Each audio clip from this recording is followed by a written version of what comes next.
E aí, galera? Beleza? Ainda tá em tempo, vamos esperar aí fazer uma horinha pro pessoal chegar. Uma horinha não, né? Rapidinho, só uns minutinhos. Quem puder, eu peço a gentileza para compartilhar. Ó, pessoal do iOS, iPhone, é só passar pro lado assim, ó, da tela. Compartilha. Android de cima para baixo. Hã? De baixo para cima. Android de baixo para cima. iOS daqui para cá. Compartilha a transmissão. Quem puder fazer a gentileza, agradeço de coração.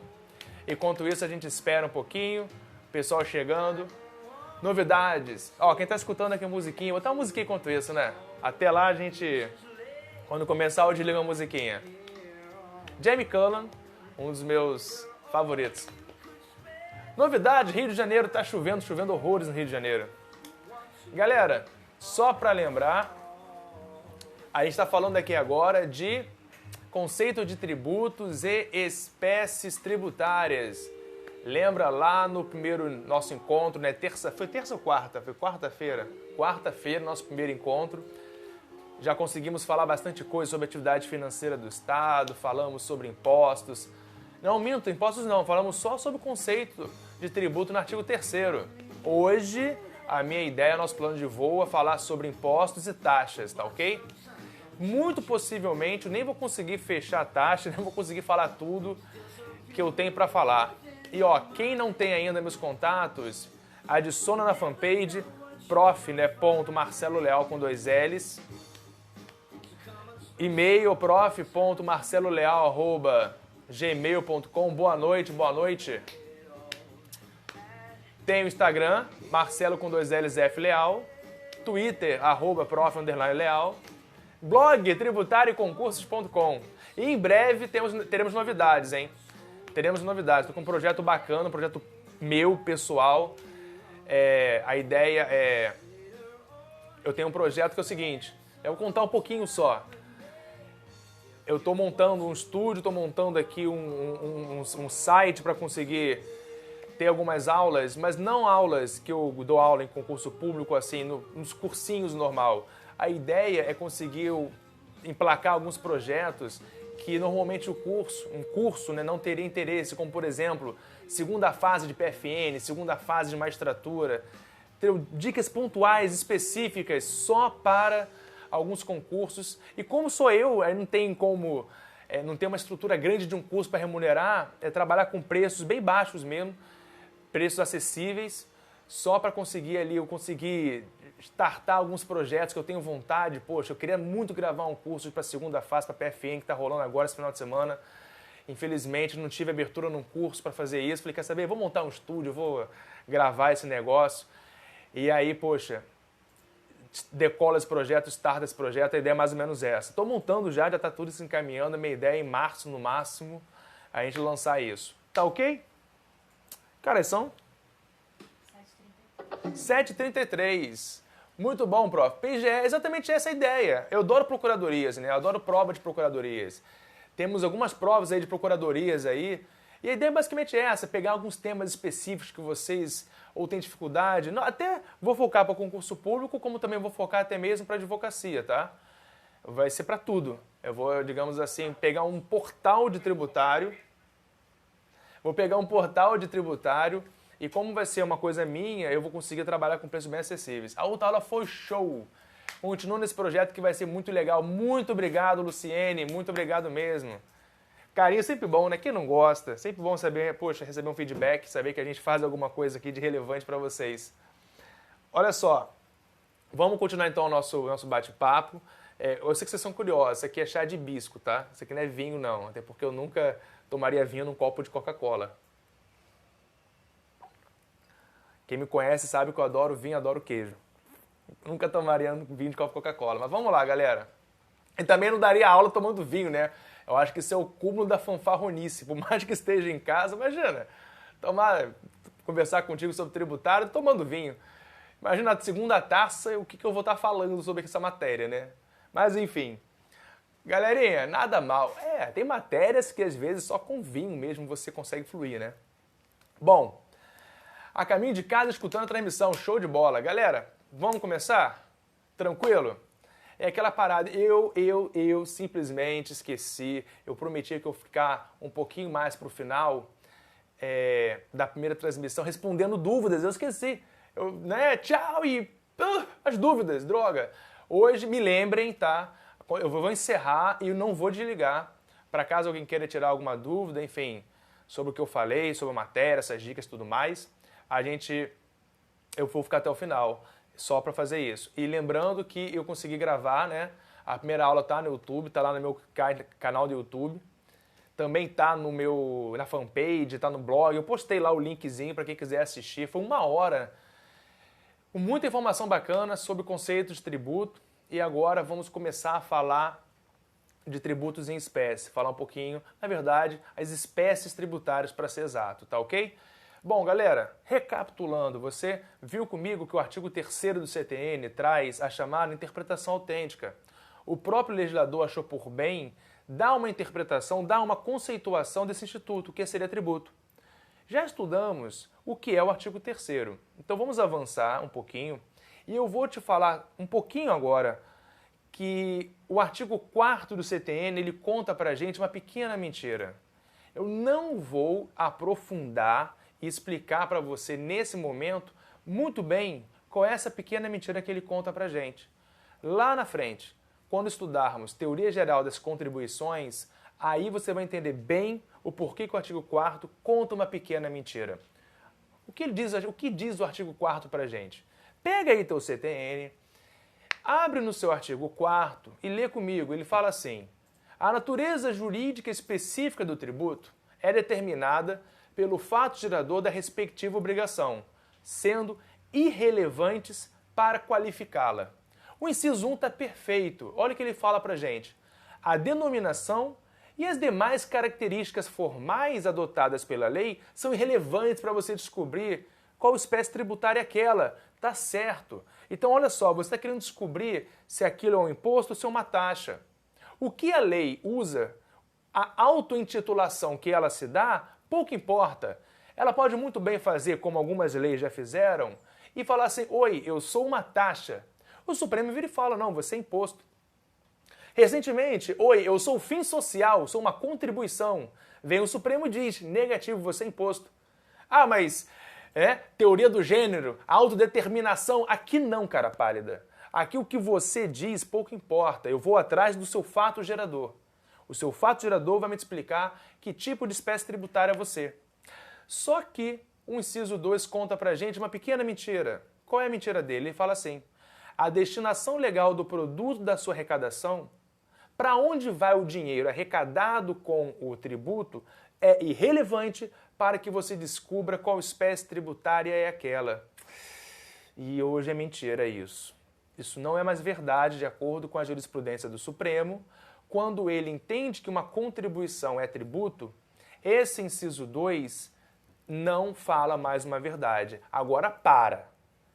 Ser esperto, né? Você não pode ser, por enquanto, está aqui comigo no início, um pequeno panda, vamos avançar nesse caminho da aprovação, pequeno panda. Cuidado! Eu não estou dizendo para você que você vai arriscar o inciso 2, que se cair na prova, artigo 4º, na sua literalidade, você marca como incorreta. Perceba que o inciso 2 não foi revogado. Melhor dizendo, não foi revogado. Não temos uma declaração pelo Supremo, numa ADI, falando que ele é inconstitucional. Nada disso. Então, como que você se comporta diante do inciso 2 do artigo 4º? Se o seu enunciado, de acordo com o CTN, de acordo com a legislação tributária, ou não fala nada, e simplesmente copiar e colar o artigo 4º do CTN, marca o inciso 2 como correto. Agora, lá na frente, eu vou te explicar melhor, você vai entender o porquê é relevante, é importante, sim, o destino do produto da arrecadação do tributo para que você descubra qual é a espécie tributária. Obrigado pelo carinho, gente. Valeu mesmo. Obrigadão. Então, beleza? Lá na frente eu vou te explicar e você vai entender o porquê que o inciso 2 fala uma pequena mentira. Recapitulando, e olha que está gravado aqui, se você ler na sua prova o inciso 2 como gabarito, copiando o artigo 4º, marca como correto que você vai ser muito feliz, tá ok? Então beleza. Qual é a principal informação aqui? Olha só, eu tenho que descobrir, eu tenho que olhar para o fato gerador, porque ele é quem vai me dizer no primeiro momento qual espécie tributária é. Então tá, que bom. E vem o artigo 5º e diz pra gente que nós temos 5 espécies, 5 tipos de tributo. Desculpa, hein? O artigo 5º vem pra gente e fala que nós temos 3 tipos de tributo. Impostos, taxa e contribuição de melhoria. Eu confundi, tá certo, confundi o artigo 5º com o 5º. Já tô lá na frente na teoria pentapartida. Eu vou chegar lá. Acontece. Na verdade é vinho, eu tava mentindo. Brincadeira. É hibisco mesmo. Quais são os 3 tipos de tributo que o artigo 5º fala pra gente? Nós temos impostos, taxas e contribuições de melhoria. Perceba que o artigo 5º, ele é da redação original do CTN. E quando o CTN foi editado mesmo, hein? O CTN é Lei Ordinária 5172 de 1966. Ele olhava para qual Constituição? A de 1946. Aquela época era perfeito, realmente. Só tínhamos 3 tipos de tributo. Em 64, nós tínhamos ali editado uma súmula do Supremo que falava que empréstimo compulsório não era tributo. Em 64, eu tenho a Lei 4320 colocando as contribuições como dívida ativa não tributária. Então tá perfeito. Se eu estou em 66, faço o CTN, são sim apenas 3 tipos de tributos no Brasil: impostos, taxa e contribuição de melhoria. Com ou sem emoção? Rápido, vai. Vocês querem que eu passe logo a régua, dê o que tem que dar, ou aprofunde um pouquinho mais? Com ou sem emoção? Sem? Sem emoção? Então tá, ninguém... Com emoção. Sim, eu gosto assim. Aí eu fico feliz. Com muita emoção, gostei ideia, isso mesmo. Senão tem graça estar aqui. Olha só, meus amigos, como é que funciona? Hoje nós temos algumas teorias que tentam investigar quais tipos de tributos nós temos no Brasil, tá? Nós temos a teoria bipartida, tripartida, quadripartida e pentapartida. Perceba, até hoje nós temos na academia pessoas disputando se realmente são 5 tipos de espécie tributária. Para você, se eu sou auditor, não sou auditor. Meus pais são, meu pai é auditor, minha mãe é analista e eu sou advogado. E graças a Deus que eu não tenho muita vocação para funcionário público não, meu Deus. Então olha só, vamos lá, continuando. Nós temos algumas teorias que investigam quais tipos de espécie tributária nós temos no Brasil. Tem uma teoria bipartida, muito antiga, essa não é mais adotada, do professor Geraldo Ataliba e Alfredo Augusto Becker, que fala o seguinte: olha, só temos 2 tipos de tributos no Brasil. E olha que essa classificação deles vai influenciar até hoje teu estudo, tá? Eles falam assim: eu tenho tributo vinculado e não vinculado. Tributo vinculado a uma atividade estatal específica e tributo não vinculado. Então, perceba, essa classificação, influencia muito, né, o que nós estudamos hoje em classificação de imposto, de tributo vinculado ou não vinculado. Então ele enxergava tributo vinculado ou não vinculado. E aqui você encaixando imposto, taxa, contribuição de melhoria. A teoria depois que nós temos é a tripartida. Principais autores: Paulo de Barros Carvalho e o professor Roque Antônio Carrasa. Autores atuais, tá? O professor Paulo de Barros Carvalho e Roque Antônio, lá da PUC de São Paulo, até hoje com livros sendo publicados, referências em direito tributário. E eles falam pra gente: olha, nós temos 3 tipos de tributos: impostos, taxas e contribuições de melhoria. E o empréstimo compulsório? Eles negam a natureza tributária? Não. E as contribuições? Eles negam natureza tributária? Também não. O que ele fala? Olha, a depender do fato gerador de cada um, ora você vai encaixar o empréstimo compulsório ou a contribuição na categoria imposto, ora na categoria taxa. Uma contribuição previdenciária do empregador estaria para taxa. Uma COFINS estaria para imposto. Então, esses autores ainda hoje advogam a teoria tripartida. Mas a doutrina, digamos assim, dá um passo além e começa a enxergar 4 espécies tributárias. Temos ainda a teoria quadripartida. Se você, por exemplo, ler, vou citar apenas um autor aqui que eu gosto muito, o professor Ricardo Lobo Torres. Ricardo Lobo Torres enxerga apenas 4 espécies tributárias: impostos, taxas, contribuições de melhoria E contribuições. Contribuições. Nessa categoria de contribuições, ele enxerta as contribuições, impostos, taxas, empréstimos compulsórios e contribuições. Dentro de contribuições, ele coloca as contribuições de melhoria e as parafiscais. Entenderam? Impostos, taxas, empréstimos compulsórios e contribuições. Ramifica aqui para melhoria e para parafiscais ou especiais. Então, a doutrina hoje ainda tem esse debate, se são 4, se são 3. O que interessa para a sua prova é o quê, meus amigos? Para quem você olha e diz amém? Supremo. O Supremo, desde 88, no recurso extraordinário 1467339, ele, em 88, fala que nós temos 5 espécies tributárias. Quais são? Impostos, taxas, contribuições de melhoria, empréstimos compulsórios e contribuições especiais. Nós vamos ver que as mais complexas são taxas e contribuições especiais. E é isso que você carrega para a sua prova. Por mais que nós tenhamos hoje autores modernos, sofisticados, como o professor Fábio Zambit Ibrahim, na tese dele de doutoramento lá da UERJ, ele defende que, na verdade, não são 5 coisa nenhuma, contribuição não é uma categoria própria, ou vai ser taxa, ou vai ser imposto. Fábio Zambit, do direito previdenciário, ele é um grande tributarista, dá aula lá pra gente na UERJ, fui aluno dele, é um autor moderno, sofisticado. Então, assim, quando você sai desse mundinho de concurso público, isso que você fala hoje com naturalidade, são 5 espécies. Calma lá, hein? A academia discute muito isso ainda. Mas, enfim, para a prova de concurso público, você faz o quê? Olha para o Supremo e diz amém. Não, o Supremo fala que são 5, então são 5. Fim de papo. Tá ok? Então, nós temos 5 tipos de tributos. Malgrado a lista do artigo 5º conter apenas 3 espécies, vamos adotar a classificação pentapartida, quinquipartida, enfim, do Supremo, onde nós temos 5 tipos de tributos. O primeiro e o mais famoso, qual é? Impostos. Vamos lá, o que é o imposto? O imposto está previsto na Constituição, lá no artigo 145, inciso 1, diz lá, né, os entes políticos, União, Estado, DF, município, podem instituir os seguintes tributos. Inciso 1, impostos.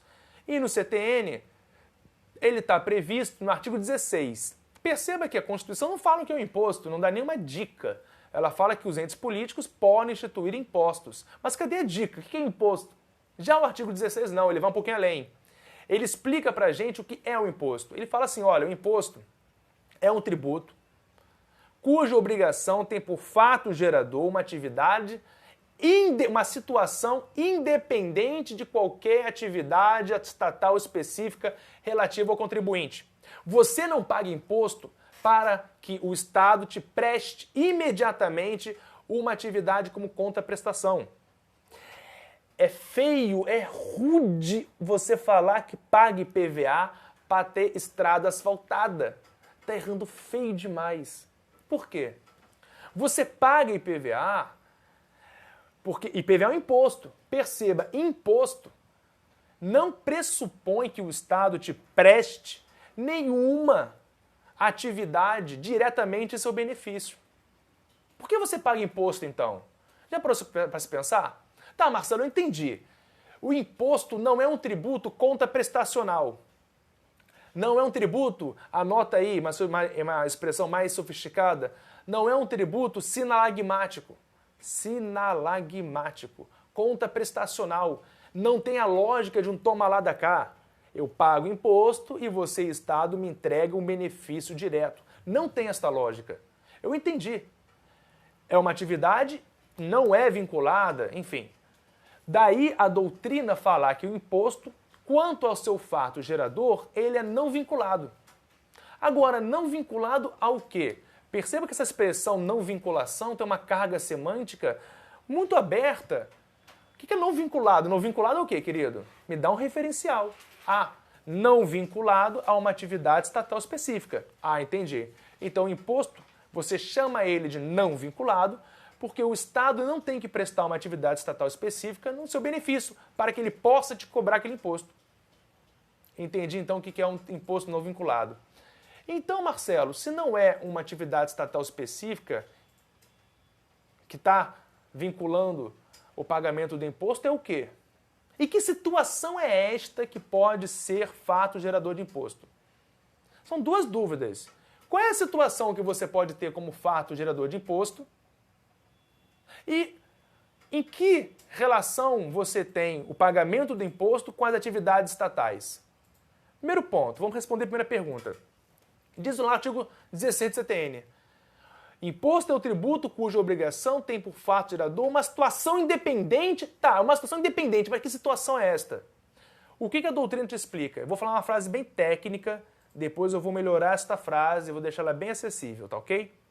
A doutrina fala o seguinte, por todos, o professor Paulo de Barros Carvalho, o que ele fala?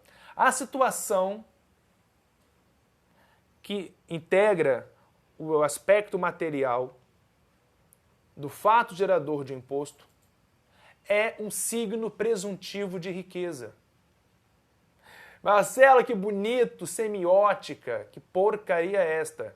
Ele fala o seguinte, olha só, no Brasil, e eu vou até usar o exemplo do professor Ricardo Lodi Ribeiro, eu poderia ter um imposto sobre barbas e bigode? Poderia? Sim ou não? Poderia sim ter um imposto, olha só, pessoas que jogam futebol à tarde, signo presuntivo de riqueza. Eu vou explicar, Luciene, calma. Eu vou explicar que frase louca é essa. Eu poderia no Brasil ter um imposto sobre, olha, vai pagar adicional de imposto de renda pessoas que jogam tênis no período da tarde de um domingo. Poderia ter um imposto tosco assim? Por que não? Você sabe que não, né? Você tem ali no teu âmago que isso é ridículo. Por que ridículo? Perceba, toda atividade que integra o núcleo do imposto, o que nós vamos chamar lá para frente de aspecto material, aquela situação, é sempre uma atividade praticada pelo contribuinte que tem um conteúdo econômico. É uma opção política do legislador ordinário, do legislador, perdão, constitucional. Lá, a nossa Constituição, nós tivemos que nos perguntar o seguinte, olha, temos que escolher situações praticadas pelo contribuinte que criem uma seguinte presunção. Quem pratica esta situação aqui, que eu estou escolhendo para ser aspecto material de imposto, eu crio uma presunção de que esta pessoa possui algum grau de riqueza disponível que pode ser tributado. Perceba, você está circulando uma mercadoria, importando um bem, exportando um bem, você tem um carro, você tem um apartamento, você tem uma fazenda, você, sei lá, quem mais? Movimentação financeira e por aí vai. São atividades sempre com conteúdo econômico. Toda atividade, aquela situação do artigo 16, você pode grifar ali, são atividades do contribuinte, do particular, onde há uma presunção de conteúdo econômico. Como assim? Uma presunção relativa de que aquela pessoa que pratica aquela atividade tem algum grau de riqueza disponível. O nome disso, já deixando aqui a aula aprofundada, é capacidade contributiva no seu aspecto objetivo. É quando a capacidade contributiva é endereçada ao legislador. Você fala assim, olha, aqui no Brasil não é Itália. Você não vai criar imposto sobre portas e janelas. Quanto mais portas, quanto mais casas, mais portas e janelas, se tiver uma casa, maior paga o IPTU. Na Itália tem uma lógica dessa. Impostos medievais, onde você não se preocupava com capacidade contributiva. A nossa Constituição já é sofisticada, já é atual. Então, no imposto, o que você pede? Olha só, eu quero atividades praticadas pelo contribuinte, pelo particular, atividades que não estarão relacionadas com o agir estatal. O Estado não tem que te oferecer um benefício em contrapartida. E que tipo de atividade é esta? Signos presuntivos de riqueza.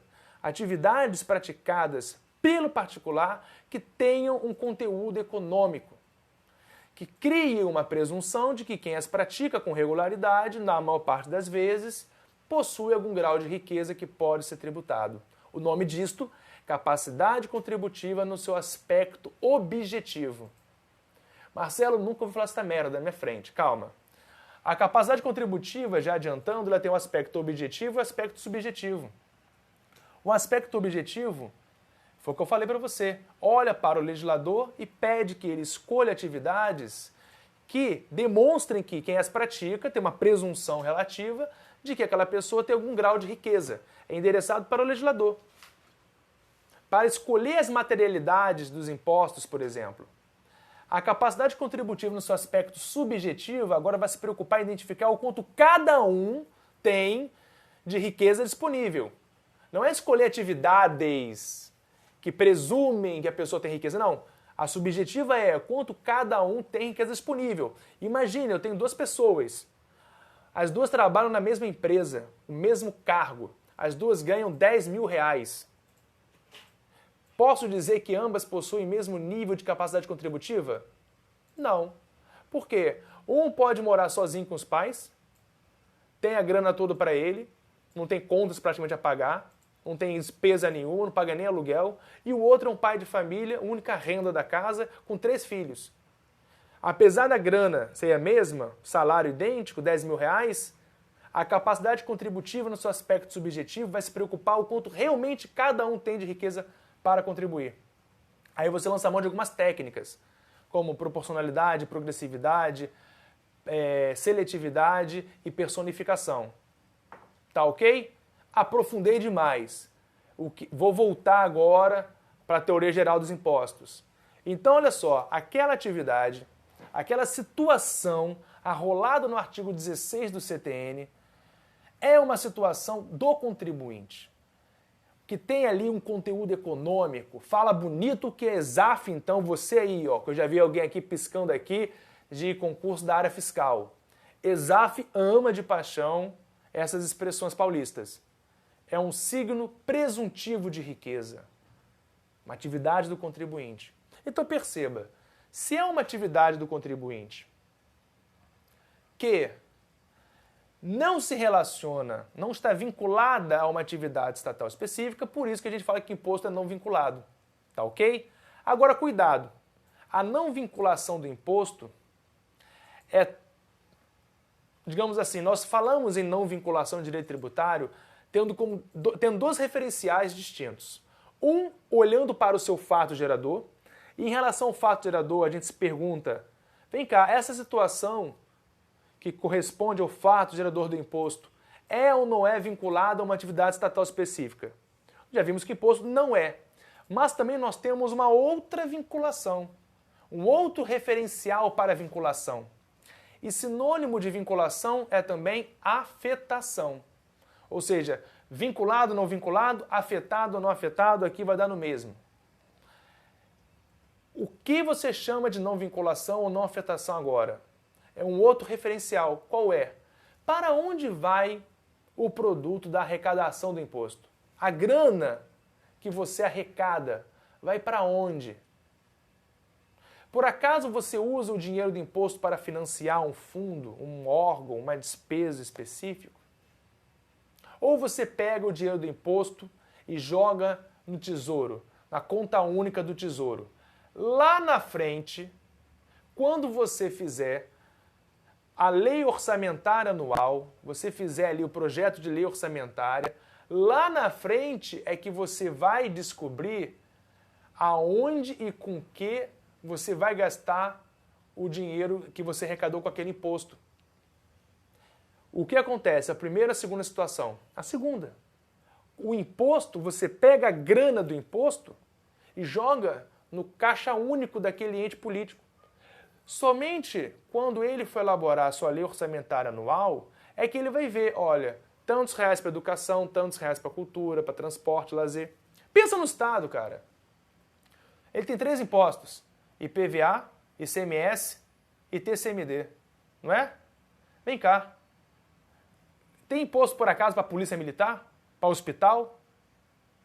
Para a cultura? Não. É da grana desses 3 impostos, basicamente ICMS, aqui no Rio de Janeiro o ICMS corresponde a 80% da arrecadação. É com a grana desses 3 impostos que o Estado basicamente paga suas contas de tudo. Por isso que quando você paga IPVA, resposta técnica, bonita, aquela assim que tu dá um... Sabe qual é? Porra, um fatality na banca. Por que você paga IPVA então se não é para ter estrada asfaltada? Eu pago IPVA Resposta besta, mas é verdade. Eu pago IPVA porque eu pratiquei uma atividade que é signo presuntivo de riqueza eleita pelo legislador. O dinheiro arrecadado com o meu IPVA não está vinculado a um fundo, órgão ou uma despesa. E o Estado sequer precisa me prestar uma atividade específica para legitimar sua cobrança. Eu apenas pago IPVA porque eu pratiquei uma atividade que demonstra que eu tenho algum grau de riqueza para ser tributado. É um índice de capacidade contributiva no seu aspecto objetivo. Pá! Fatality. Pronto. Dá o Oscar para esse cara. Resposta perfeita. Por isso que você paga IPVA. Tranquilo? Fomos até aqui? Estamos bem? Alguma dúvida antes de eu avançar? Ninguém? Todo mundo entendendo? Todo mundo feliz? Toma uma água enquanto isso, tá bom? Prometo. Show de bola. Tomar só meu hibisco aqui.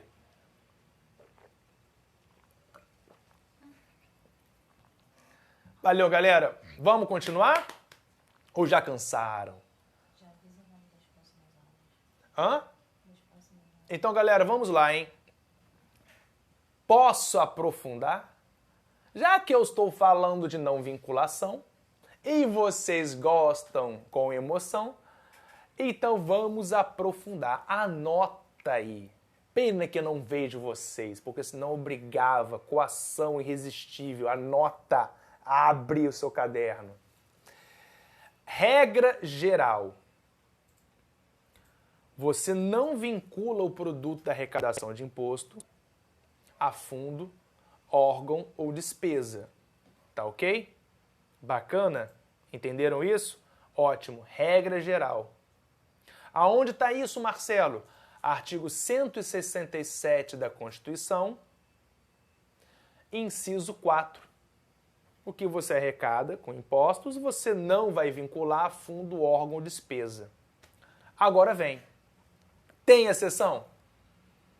Tem por acaso alguma exceção onde eu possa vincular, sim, o produto da arrecadação de imposto a um fundo, a um órgão ou uma despesa específicos? Existe exceção? Só tem. E não é uma não, são algumas. Olha só. Primeira exceção é a repartição constitucional da arrecadação de impostos. Como assim? A Constituição, para equalizar o nosso pacto federativo, é bem zoado, é bem desequilibrado. Nós temos aqui uma assimetria muito grande entre entes da federação no seu aspecto vertical. A União é muito maior e mais poderosa que estados, que por sua vez são maiores que os municípios. E mesmo assim, entre estados e entre municípios, nós temos uma assimetria muito grande. Para equalizar isso, sabendo a Constituição, não basta para garantir a autonomia financeira do ente político, não basta entregar o poder de tributar a ele. Pensa só sob o prisma municipal. Temos 3 impostos, IPTU, ISS e TBI. Impostos de zona urbana, impostos de cidade. Sendo que a maior parte dos nossos municípios são rurais. O que um município rural faz com IPTU? O que ele faz com ISS? A prestação de serviços, vai ter um monte de dentista, tem nada, cara, é rural. E TBI não tem fluxo de compra e venda de imóveis. Então olha que tosco, você entrega 3 materialidades urbanas para município que, em sua grande maioria, são rurais. Então não adianta só dar o poder de tributar. Daí a Constituição, ela se preocupa com um segundo movimento. Qual é? Eu vou repartir o produto da arrecadação de impostos. Os entes maiores vão dividir o que eles arrecadam com os entes menores. Está lá nos artigos 157 a 159. Basicamente, você só reparte impostos. Uma exceção é a CID Combustíveis. Se a CPMF voltar, estão falando que vai ser outra exceção. Então, basicamente, você só reparte arrecadação de impostos, à exceção da CID Combustíveis. Exemplo, 50% do que o Estado arrecada com IPVA, ele vai destinar ao município em cujo território está licenciado o veículo. Olha a vinculação aqui. O que ele arrecadou de IPVA, ele está no destino certo. Metade vai para o município, onde está licenciado o veículo. Isso pode? Pode. É uma exceção ao princípio da não afetação ou da não vinculação. essa repartição do produto da arrecadação de impostos. Tem outras exceções, tá? Recursos para a saúde, desenvolvimento do ensino, atividade da administração tributária, prestação de garantias à operação de crédito por antecipação de receita, garantia contra garantia à União pelo pagamento de seus créditos, destinação por parte dos estados e do DF de 0,5% da sua receita tributária líquida a programas de 0,5% para programas de inclusão e promoção social e 0,5% para programas de financiamento de projetos culturais. Tá ok? Tudo isso está onde? Artigo 167, inciso 4, 167, parágrafo 4º, anota, 204, parágrafo único, 216, parágrafo 6º. Tá ok? Bacana? Tranquilo? Meus amigos, com isso eu vou fechar aqui. Eu teria mais coisas para falar, mas isso aqui não é um módulo completo. Só para você ter uma ideia de como eu gosto de falar de tributário, no questão de concursos, eu dou aula lá no questão de concursos, né, em direito tributário. Eu comento as questões, nem todo mundo sabe, mas tem um curso completo de teoria lá de diversas matérias, inclusive de tributário. O meu módulo tem mais de 80 horas. E ele está sendo gravado ainda. O Fernando deixa, Márcia, fala à vontade aí. Então, tu vê, tem assunto pra caramba para tratar. Eu gosto de falar, eu gosto de aprofundar ao máximo. Ela teria algumas coisas para falar de impostos ainda, só que com o que eu passei para teoria geral, já está de bom tamanho. Mas como eu sou rebelde, eu vou falar só mais um pouquinho, só uma coisa só. Oi? Ah, e lembrando que vai ter continuação, hein? Tem aula 3 e aula 4. Dia 26 e dia 28. 26 e 28, sempre às 7h30. Não acabou não, fica aí. Que horas são? 8 e 6. 8 e 6, tem tempo ainda. Eu quero falar algumas coisas de impostos ainda. Tem algumas classificações dentro, né, do universo de impostos, são bem relevantes, de modo que é interessante a gente já abordar desde já, porque vai te auxiliar sobremaneira lá na frente quando você estudar direito tributário, enfim, material e por aí vai. Que é, 1. Divisão entre impostos diretos e indiretos, pessoais, reais, extraordinários e ordinários, fiscais e extrafiscais. Tá ok? Vamos entender como é que funciona cada uma dessas classificações. Classificação do imposto direto e imposto indireto, como é que funciona isso? Isso é o seguinte, é uma classificação financeira que foi incorporada no CTN, no artigo 166, e diz o seguinte, olha, impostos diretos são aqueles impostos que não admitem repercussão do ônus financeiro para uma terceira pessoa. O próprio contribuinte vai arcar com o ônus da tributação, não tem jeito. Imposto de renda pessoa física. Tá ferrado, cara. Você que vai pagar aquele negócio, o peso da tributação está no teu bolso. Impostos indiretos seriam, exemplo, o IPI e o ICMS. São impostos onde o contribuinte, apesar dele pagar ao ente político o imposto, alguém vai suportar o peso da tributação, alguém que não é ele. É o chamado contribuinte de fato ou contribuinte indireto. Pensa, você vai na loja e compra um celular. Por conta da venda deste celular, quando a mercadoria sai do estabelecimento do vendedor, há a circulação da mercadoria, fato gerador do ICMS. Tá ok? Bacana? Beleza. Quem é o contribuinte do ICMS? O cara que compra, o consumidor final, ou o vendedor? O vendedor. O vendedor contribuinte do ICMS. Então é ele que vai lá na GIA, preencher a declaração, recolhimento, recolhe o ICMS para o Estado. Agora, você sabe muito bem que quando você compra o celular, embutido no preço do celular, está o do tributo ICMS. De modo que o vendedor paga, mas é você que comprou o aparelho que suporta o peso da tributação. Então, este é um exemplo de um tributo indireto, que admite, que na sua estrutura permite que o contribuinte dê direito repasse para uma terceira pessoa o ônus financeiro da tributação. Bacana? Então essa é a divisão, direto e indireto. O direto não admite essa repercussão para um terceiro, o indireto admite. Quando há, então, a repercussão, você cria a figura do contribuinte de direito e contribuinte de fato, também chamados de contribuinte direto e contribuinte indireto. Tá ok? Bacana? Ordinário e extraordinário. O que é isso, gente? Ordinários são impostos que podem ser cobrados sem que precise de uma situação extraordinária, uma situação eventual que legitime a sua cobrança. Basicamente, todos os impostos nominados do artigo 153 ou 5556. Imposto extraordinário, só temos um exemplo, que é o de guerra, que precisa de uma situação extraordinária para legitimar sua instituição. Tá ok? Guerra externa, sua eminência. Real e pessoal, aí tem uma relevância, até para quando você for estudar lá o princípio da progressividade, a mudança da jurisprudência do Supremo, é bem relevante isso. Impostos reais são aqueles impostos que, para chegar ao quantum de beatur, o quanto você tem que pagar, ele se preocupa com características do objeto da tributação. Exemplo, você tem um carro no valor de 50 mil reais.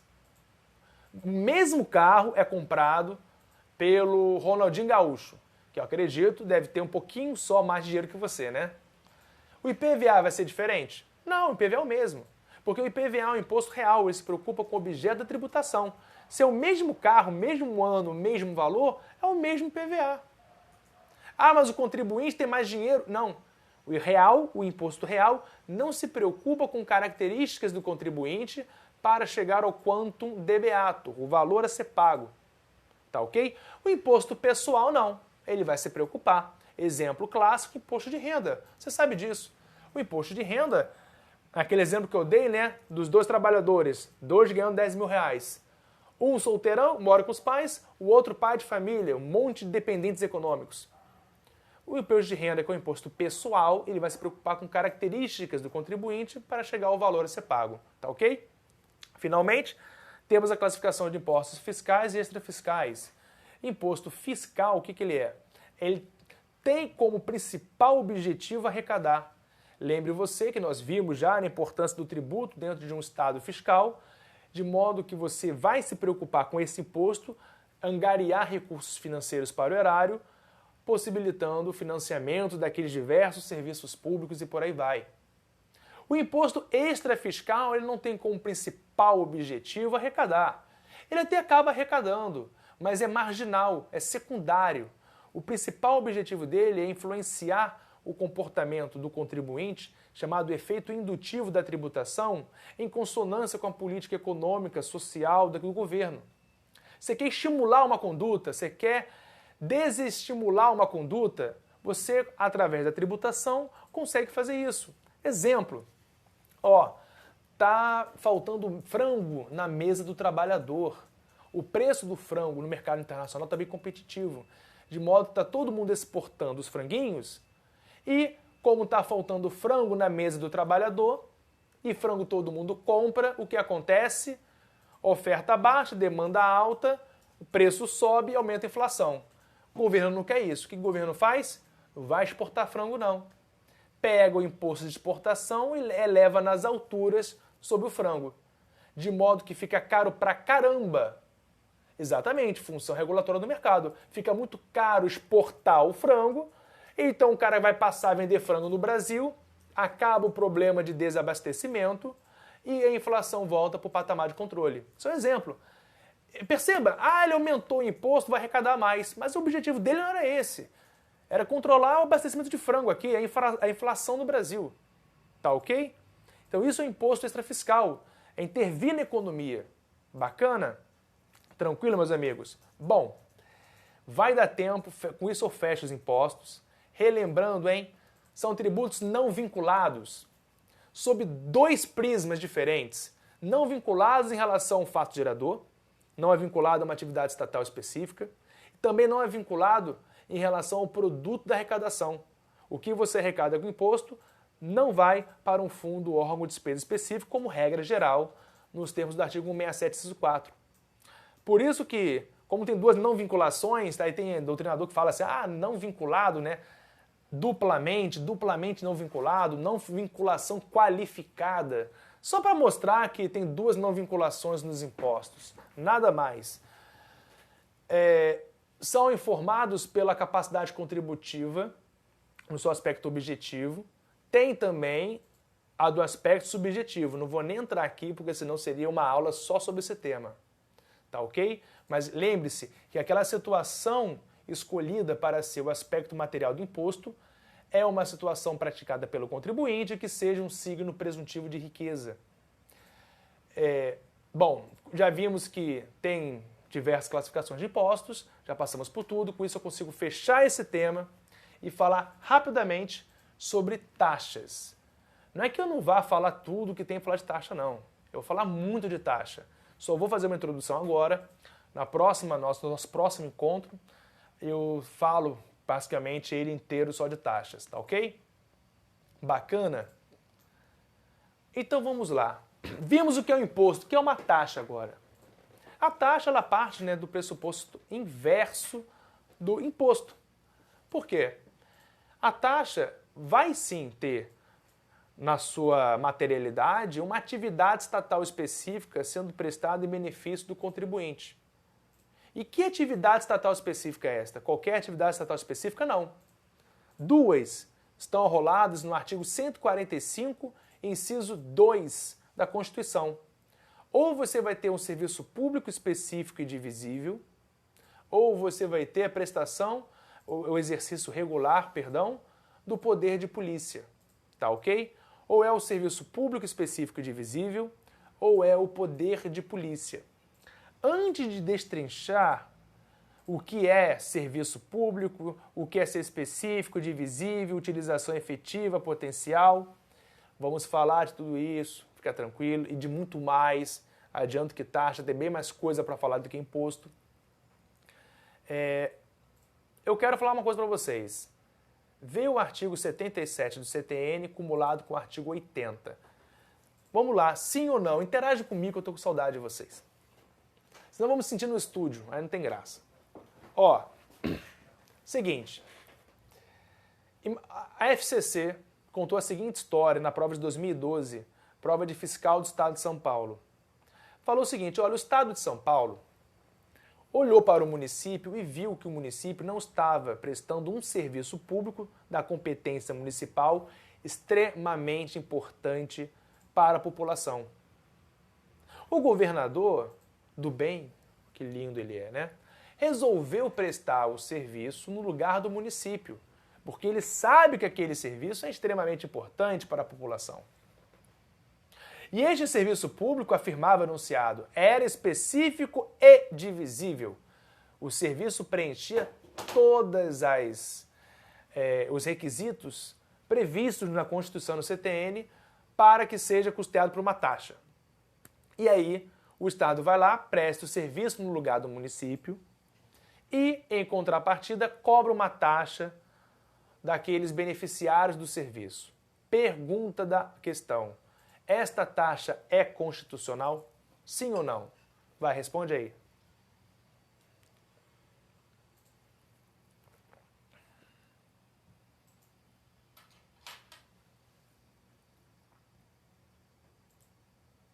Sim ou não? Não me deixem no vácuo. É só colocar 50% de chances. São boas as chances. Entenderam a questão? Não peguei, cheguei tarde. Sim! Carece de competência tributária. Quase lá. Vamos lá. Entenderam a história? O Estado foi lá e prestou um serviço que é de competência municipal. E aí o serviço é específico e divisível. E o Estado presta o serviço no lugar do município e cobra uma taxa. Esta taxa é inconstitucional? É ela é sim inconstitucional. O Estado não pode cobrar esta taxa, é o gabarito. Por quê? Artigo 77 e 80 do CTN. Olha só. Antes mesmo da gente estudar o que é serviço público específico e divisível, o que é serviço público específico e divisível, o que é poder de polícia, entenda, tanto o serviço público quanto o poder de polícia para que essas atividades... Coração não trava não, relaxa, pode mandar o coração à vontade, que trava a internet mesmo. O que trava a internet no Brasil, que é uma coisa muito boa. Bom, para que o serviço público específico e divisível, para que o poder de polícia seja custeado pela taxa, tais serviços deverão estar dentro do âmbito das atribuições do ente político, dentro da competência material dele. Ele tem que estar naquela competência lá da Constituição, do artigo 21, 22, 30 do município, enfim, 25 do Estado, enfim. Ele tem que estar dentro da competência dele para prestar aquele serviço. Ele tem que estar dentro da competência dele para fiscalizar aquela atividade. Se você estiver fiscalizando uma atividade fora da sua competência, arrolada na Constituição, se você estiver prestando um serviço público específico e divisível, mas que é de competência de um outro ente político, seja você é Estado e é competência do município, ou você é um Estado, mas é competência de um outro Estado, você saiu da tua competência material para prestar aquele serviço, para fiscalizar aquela atividade, você não poderá custeá-la por taxa. Então, perceba, é importantíssimo isso. Isso está rolado no 77 e no 80 do CTN. Antes mesmo de você estudar o que é um serviço público específico e divisível, que é poder de polícia, anota que tais atividades deverão estar dentro do âmbito das atribuições daquele ente político, sob pena de inconstitucionalidade da lei que cria aquela taxa. Tá ok? Bacana? Entendemos isso? Tranquilo? Que horas são? São 8h21. Galera, vamos fazer o seguinte. Vamos lá, galera. Entendemos bem? Fomos bem até aqui? Posso continuar só mais um pouquinho? Vocês deixam? Vamos lá? Vamos começar agora a ver o que é um serviço público específico e divisível? Quer começar por onde? Pelo serviço público? Competência concorrente permite cobrança por todos os entes políticos? É isso, né? Vamos lá. Eu vou falar ainda disso, da competência tributária, mas tem o seguinte, taxa, na verdade, não é competência concorrente, é competência comum. Todos os entes políticos possuem competência para criar taxas, seja por conta do poder de polícia, seja por conta do serviço público específico e divisível. Todos os entes políticos têm competência para criar taxa. Competência comum é o nome disso. Aí tu vai perguntar, Marcelo, se todo mundo pode criar taxa, quem vai criar a taxa num caso específico? É quem correr mais rápido, né? Quem criar a lei primeiro, não. Quem tiver competência para prestar aquele serviço naquele local é que vai poder custeá-lo por taxa. Quem tiver competência para fiscalizar aquela atividade naquele local é que vai criar a taxa. A ideia basicamente é essa. Mas competência comum, tá ok? Competência legislativa concorrente tributária não se aplica nesse momento, tá ok? Isso a gente vê muito na aula de competência. Lá do artigo 24, onde tem aquela discussão se o município tem ou não tem competência concorrente, a CESP acha que tem uma discussão acerca desse tema. Mas a gente vê lá na frente na aula de competência tributária. Deixa eu voltar aqui. Eu estou falando isso como se fosse um módulo, né? Lembro que o projeto é só para conceito de tributo e espécie tributária. Não estou prometendo aqui que eu vou ficar falando aqui sempre ad eterno, não. Tá ok? Mas se todo mundo gostar, tiver pedido, né, professor carente, a gente dá um jeito aí e a gente consegue ver isso. Mas vamos lá, galera. O que é um serviço público específico e divisível? Vamos lá. Diz a Constituição, no artigo 145, inciso 2, o seguinte pra gente. Taxa pode ser cobrada em razão de poder de polícia ou, aí diz lá, pela utilização efetiva ou potencial de serviços públicos específicos e divisíveis, prestados ao contribuinte ou postos à sua disposição. Primeiro ponto, eu acho interessante, é analisar o seguinte. Fala assim, pela utilização efetiva ou potencial. O que é isso? Utilização efetiva é muito claro quando você usufrui a qualquer título daquele serviço. Agora, o que é uma utilização potencial? Você potencialmente pode utilizar.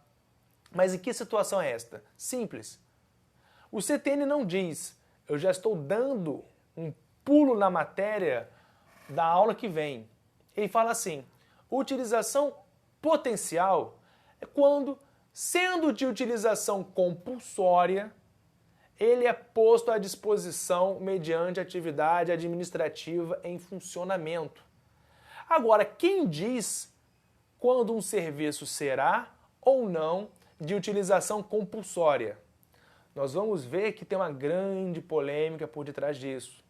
Mas já te dando uma resposta para agora, é a lei. A lei que vai dizer para ti qual serviço será ou não de utilização compulsória. De modo que, se eu, ente político, presto aquele serviço, ponho à sua disposição, e a lei diz que você deverá utilizá-lo, queira ou não, pelo fato de eu pôr à sua disposição, eu já entendo a utilização dele como sendo potencial. Exemplo, coleta de lixo domiciliar. A lei diz que a coleta de lixo domiciliar é um serviço de utilização compulsória. De modo que você, por mais que não utilize aquele serviço diretamente, você deverá pagar aquela taxa, porque a utilização era chamada de potencial. Ah, não é justo, reciclo, eu quase não uso, produzo resíduos sólidos. E daí? A lei entende como sendo de utilização compulsória por todos, de modo que se há então coleta de lixo abarcando a sua residência, a sua localidade, você chama de utilização potencial e deverá pagar a taxa. Beleza? Então esse serviço público, utilizado efetivamente, ou quando a lei diz que ele é de fruição compulsória, é posto à disposição do contribuinte, tu chama de utilização potencial. Então o serviço que ele utiliza, efetiva ou potencialmente. Se for específico e divisível, você pode custear por taxa. O que é específico e o que é divisível? O Supremo é atécnico. Ele, em alguns julgados, de forma corretíssima, separa e fala o que é específico, o que é divisível, mas, em compensação, em outros julgados, ele é extremamente atécnico. Ele usa como sinônimos. Ah, o Supremo já fala, se um serviço público não for específico, não será divisível. Para provas, você pode marcar isso como correto. Um serviço público, para ser específico, deverá ser divisível. Não é bem assim. Não é bem assim. Tá? Para a doutrina é bem diferente. Em alguns julgados do Supremo, inclusive, ele próprio reconhece essa diferença. E eu vou ficar aqui com essa diferença, vou citar um caso muito famoso e a gente vai fechar nosso encontro de hoje. Olha só. O que é um serviço público específico? É aquele que você pode destacar em unidades autônomas de intervenção. Quem fala isso é o artigo 77 do CTN, 79, inciso 2 do CTN. Aí tu para e pensa, serviço específico é o que pode ser destacado em unidade autônoma de intervenção, de utilidade ou de necessidade pública. Aí tu para e pensa, que é isso, velho? Ou tu decora, aceita Jesus, vai para a prova, rezando para cair assim. Mas vamos entender. O que seria uma unidade autônoma de intervenção? É quando você tem aquele serviço público sendo prestado por um conjunto de funcionários, por um funcionário com competência para tanto. Normalmente você tem um órgão, tá? Uma repartição com competência para prestar aquele serviço público à população. Então isso é uma unidade autônoma de intervenção, um corpo de funcionários com competência para prestar aquele serviço. Isso é ser específico. Ser divisível é quando você consegue separar, você consegue identificar separadamente o quanto cada um está obtendo de benefício, quem é o seu usuário. Você consegue ir lá, são divisíveis quando suscetíveis de utilização separadamente por cada um de seus usuários. E perceba que os requisitos são cumulativos, não basta ser específico apenas, tem que ser específico e divisível. Tá ok? Tem que ser os dois. E aí, meus amigos, qual é o caso mais famoso que nós temos? Inclusive, caiu na prova da OAB de novo, né? Alguém fez essa prova da OAB agora, 18º exame? Foi a peça processual. Fácil. Qual é a taxa que o Supremo falou 2 vezes, em 2 súmulas, inclusive, uma vinculante, uma persuasiva, que não pode, é inconstitucional, um serviço público aí que o município adora custear por taxa, mas não pode? Exatamente. Muito bem, Daniele. Parabéns. Iluminação pública você não pode custear por taxa. Sendo bem técnica, por quê? O serviço de iluminação pública é divisível? É específico? Vamos lá. Ele é específico? Sim. Específico ele é. Você pode ter lá um corpo de funcionários prestando serviço, colocando luz no poste, tirando manutenção. Isso ele é. Ele é divisível? Não é. Você consegue identificar quem é o beneficiário da luz do poste? Ah, é o cara que mora na frente. Ah, é? E o cara que atravessa a rua? Que está dirigindo, passa pela rua? O transeunte? O motorista? Enfim, o turista? Tu não sabe. Tu não sabe quem é o beneficiário. Atenção, que o Supremo, como eu te falei, ele costuma ser técnico e confunde ali. Específico, divisível, não vou ficar discutindo que porcaria é esta não. Põe tudo como sendo sinônimo. Assim, se for específico é divisível, se não for específico não vai ser divisível. De modo que, como você não consegue identificar o beneficiário da luz do poste, o beneficiário daquele serviço, por não ser divisível, o Supremo falou já em 2 ocasiões que ele não pode ser custeado por taxa. Ele fala isso na súmula vinculante 41 e na súmula persuasiva 670. É a mesma coisa. Mas ele quis, a súmula 670 já é antiga, mas ele quis criar uma vinculante para vincular mesmo todo mundo e falar, acabou essa palhaçada, não quero ficar mais falando, discutindo taxa de iluminação pública aqui em 2016. Pelo amor de Deus, já deu. Foi em 2015 essa súmula, acabou essa brincadeira, essa discussão, tá ok? Se eu não posso, por que eu não posso custear a iluminação pública por taxa? Porque não é divisível e a lógica da taxa é custear serviços uti singuli e não uti diversi. E com essa palhaçada em latim, nós vamos fechar nosso encontro. O que é um serviço uti singuli? É aquele serviço público prestado em benefício de uma pessoa, de um indivíduo. Uti, UTI, espaço, singuli, com 2 i's no final. Singuli. Serviço prestado para utilidade de uma pessoa. É a lógica da taxa. Aqui a taxa, usando aquela expressão que eu utilizei para impostos, ela é contraprestacional. Você paga a taxa para receber um benefício em troca. Então tem uma lógica aqui de tomar lá da cá. Lembra a palavra chata que eu falei? É um tributo, então, sinalagmático, contraprestacional, retributivo. Você paga a taxa para obter um benefício direto. Bacana? É serviço uti singuli. Quando um serviço é prestado em benefício da coletividade, você chama ele de serviço uti universi. Uti, espaço, universi com 2 i's. Tá ok, meus amigos? Legal? Repetindo, então, já estamos encaminhando aqui para o nosso encerramento.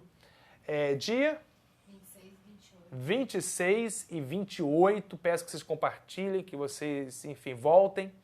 Vamos voltar para o nosso bate-papo, dia 26 e 28. 26 não. 26. 26 e 28, nos vemos lá. Mesma hora, 7h30, hora de Brasília. Obrigado, galera. Eu vou salvar esse vídeo, carregar no YouTube, disponibilizar lá o link também no meu blog, da Tributário e Concursos. Vou botar assim no YouTube. Já está a primeira aula lá.